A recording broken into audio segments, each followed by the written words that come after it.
is 5 reasons why I am no longer a Muslim. Now, I was born and raised Muslim in Melbourne, Australia by Turkish parents. I went to a Turkish Muslim school and I also learned Qur'an and Arabic in Saturday classes when I was younger. Throughout my whole life, I was fed this narrative that the Qur'an was always preserved, there's nothing changed in it, it's letter for letter, dot for dot, perfect, and no one has ever changed it, and there's only one Qur'an. Now, one of the reasons that Enes Kardesh gives for leaving the fold of Islam relates to the fact that he believed, or he was told, that not a single dot had been changed in the Qur'an from its inception. And he found out that, in fact, the Qur'an has different recitation styles or readings, and he sees them as variants as a result. Now, one thing we have to understand is that when the Prophet ﷺ received the revelations, he actually had a scribe, Zayd ibn Thabit, write it down very early on in the Meccan period. Now, the Qur'an was written down without any of the diacritical points. There were no diacritical points when it was first written down, nor were there any vowel symbols, like symbols, the harakat, tashkil, they didn't exist. It was purely in its skeletal form and referred to as rasm. And so there were no markings for the vowels. There were no diacritical points to illustrate the difference between ba, ta, tha, or jim, ha, kha, or sin and shin, etc. So it is incorrect to state that the Qur'an has not been preserved or that the Qur'an has been changed, because if you look at any modern rendition of the Qur'an today, standardized rendition of the Qur'an today, and you were to remove those diacritical points, the skeletal form would be the same. In fact, one of the oldest copies that we have of the written copies that we have of the Qur'an, recently discovered, referred to as the Birmingham copies of the Qur'an, contain this skeletal form and carbon dated to around, on average, give or take, but on average, if you look at the carbon dating in its earliest period, or the earliest period that it claims and the latest period that it claims, if you go somewhere in between that carbon dating estimates, it is during the lifetime of the Prophet. And so this sort of puts to rest this idea that the Qur'an was not written down during the lifetime of the Prophet, and it was just by or via oral transmission. If you look at the skeletal form of that which is found in the Birmingham copies, even the critics say that if you were to place it next to any standardized modern Qur'an and you remove the diacritical points, the skeletal form is pretty much identical.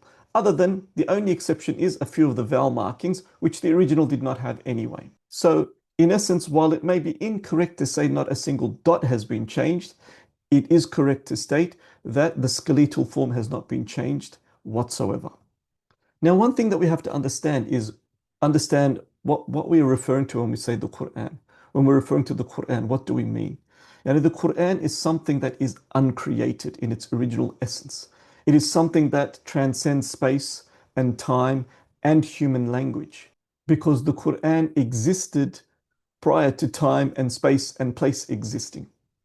We then have what we refer to as the projection of this book that is in the reality, or in a reality that is infinite, coming into the world that is finite. Referred to as tenzil, yani its descendants into the earth, or its revelation into this world, in which it leaves the realm of the infinite and enters the three-dimensional world of the finite, where we have space and time and human phonetics. Therefore, when we're talking about the different modes of reading, when we're talking about the Ahruf, for example, what we are talking about is the refractions of this divine light, this divine guidance. The revelation in its very essence was too vast to be captured by a single linear human utterance. It is for that reason why we believe that the angel Jibril revealed to the Prophet ﷺ this divine revelation in its various modes of recitation, these refractions to the Prophet's heart, and therefore, the different readings that we have. Another thing to understand is that the different readings that we have, they are not something that people came up with later, but they have a strict isnad chain that traces back for the different reading styles right back to the Prophet ﷺ. This is in a manner that is referred to as tawatur. It is something that is traced back with a stringent critical analysis going right back to the Prophet ﷺ. One of the companions heard the Prophet ﷺ recite it in a particular style, who then taught that style to his student, who then taught that style to his student, so on and so forth. And so these are authorized modes of transmission. These ahruf, yani the modes, are not variants, but they are facets. They are the intended, simultaneous and complementary dimensions of a divine truth. Think of the rasm as a quantum script. The Uthmanic rasm, yani the skeletal form of this written script, was not a primitive or incomplete alphabet.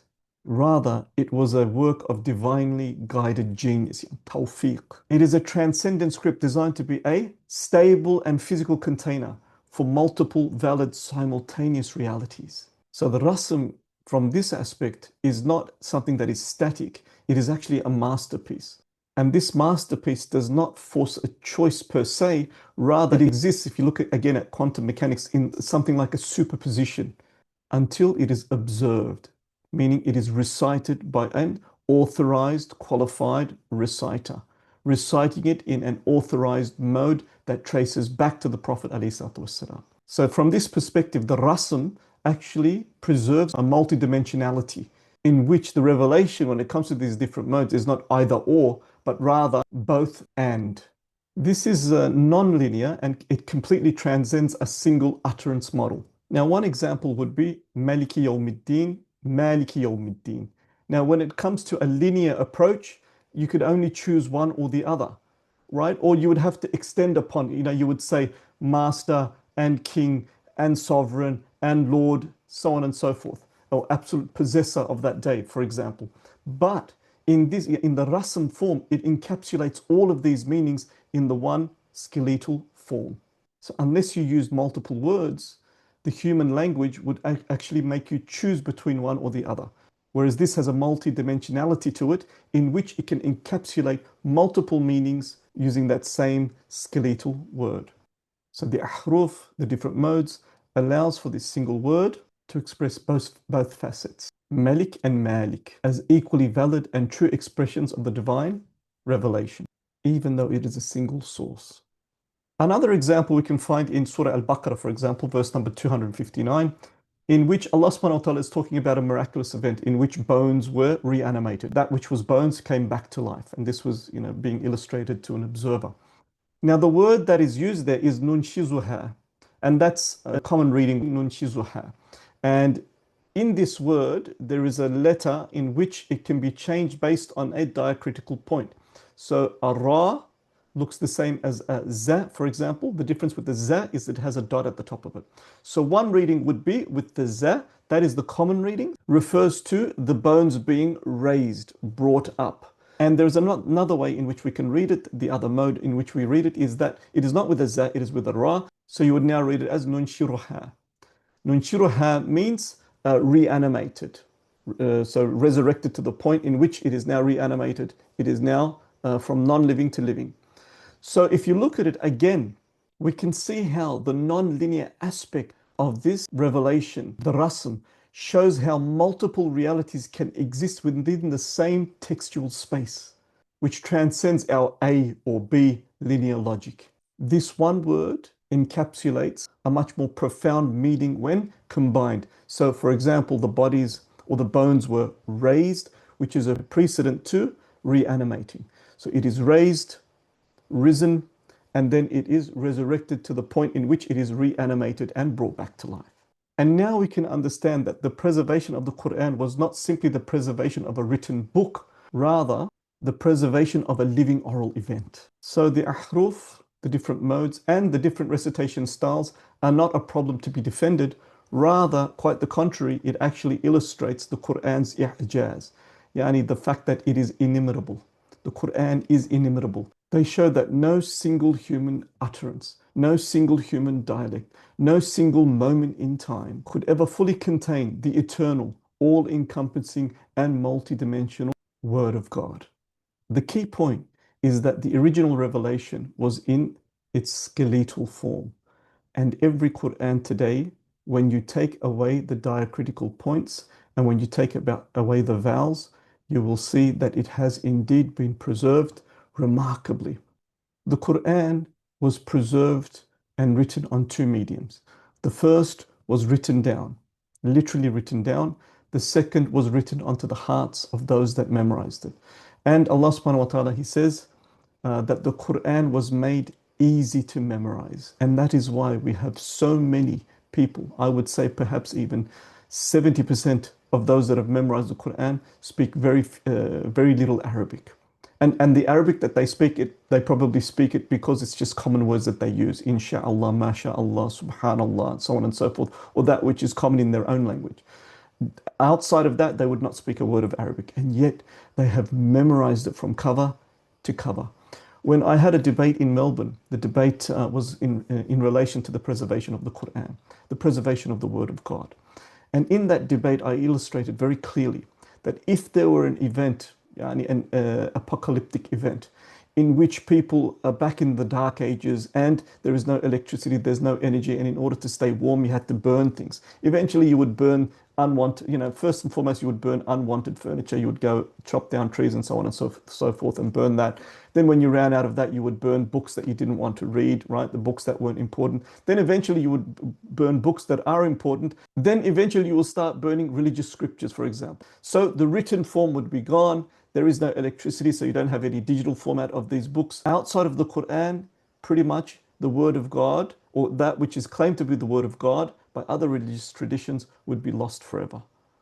But all we would need to do as Muslims is get 3 10-year-olds together who have memorized the Quran from beginning to end, get them to begin reciting, and get 3 scholars to write it down as they are reciting, and using their own memory of the Quran, verify that it is correct, and we have the Quran back in its written form, and the Word of God was never lost, could not be lost.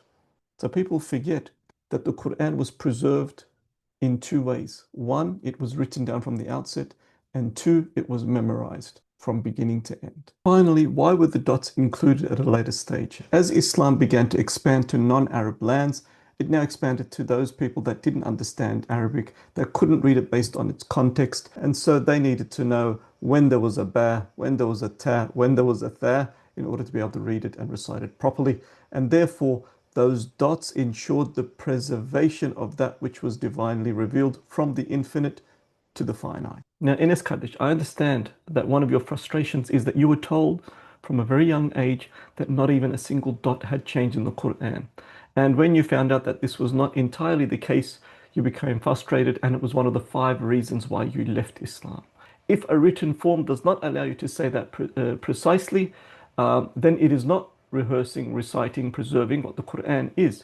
And so it was as a result of these dots that allowed for its preservation. And we know about the different dialects. I go into that in another video response that I've created. So my genuine question is, because you have said it's one of the reasons for which you left Islam, that if you left Islam because you thought it was not preserved as exactly as you were told it was, and it's no fault of the great scholars that went to great lengths in order to ensure that the Quran was preserved and added the diacritical points and the vowels, the tashkil and so forth in order to preserve it, that you were told that those points weren't added or those points weren't changed. It's no fault of theirs. It is the fault of the person that gave you this incorrect information.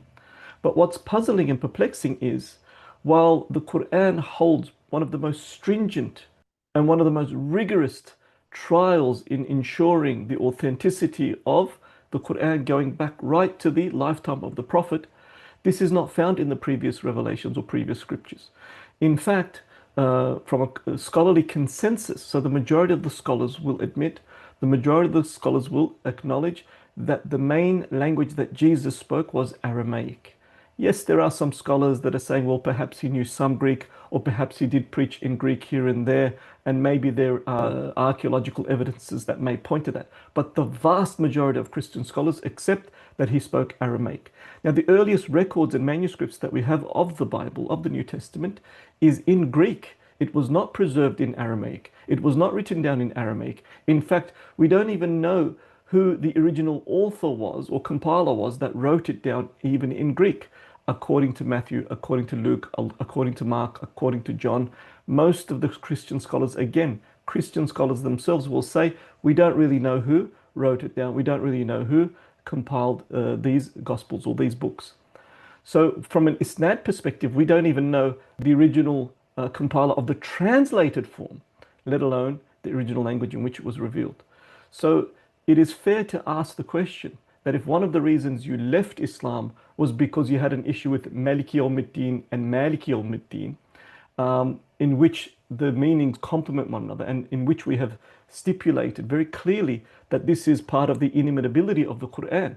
That same rasm, that skeletal form, that same textual space can hold multiple meanings, which means that you do not have to use word after word after word after word in order to better explain a scenario.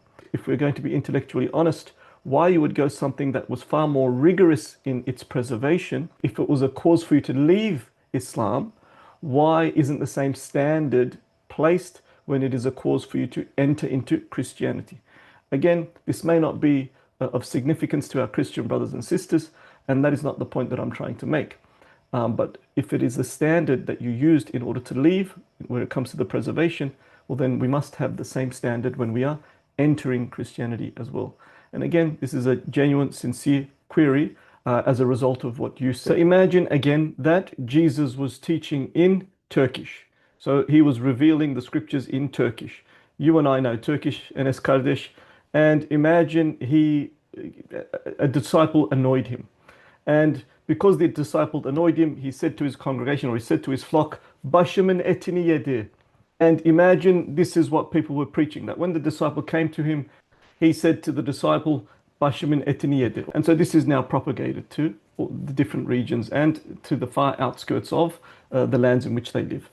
Now, somebody decides along the way, hey, you know what? We really need to propagate the religion to the Hellenistic Empire. We really need to propagate the religion to the Romans and so on and so forth. So the best way to do that, one of the best ways to do that is to have it written down, and then we can propagate this religion in its written form. But what they do, because they're reaching out to the Hellenistic Empire, they decide that it's most feasible to write it down in Greek, not the original language. So they write it literally.